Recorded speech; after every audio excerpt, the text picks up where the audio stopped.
Nous avons été attristés d'apprendre le décès de Patrice de Mazières, un grand architecte marocain, né à Rabat en 1930, petit-fils d'Adrien Lafort, qui est un architecte qui a construit notamment la poste de Casablanca en 1918.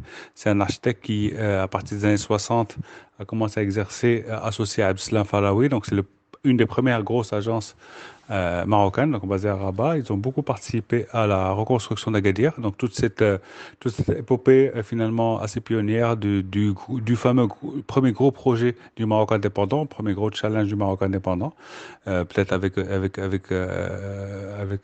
Deb Jdid à Casa. C'est toute une génération de jeunes architectes de Rabat ou de Casablanca, Benbarak, Faraoui, de Mazières, Rio, Dastema, Zevako, un peu plus tard Moretti, etc., qui ont reconstruit Agadir après tremblement de terre, dans une architecture assez pure, assez radicale, assez moderne, finalement avec beaucoup moins de chichi qu'on peut voir maintenant dans l'architecture actuelle.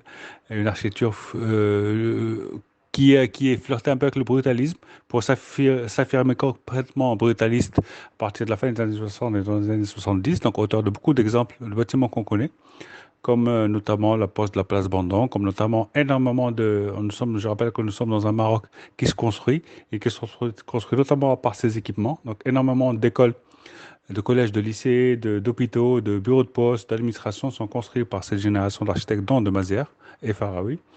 Ils ont également été les premiers à ouvrir leur projet à une collaboration avec des artistes. On pense notamment à l'hôtel des Gorges de Lens à Boulman qui a vu la participation d'artistes comme Shiba, comme un certain nombre d'artistes plasticiens qui ont contribué.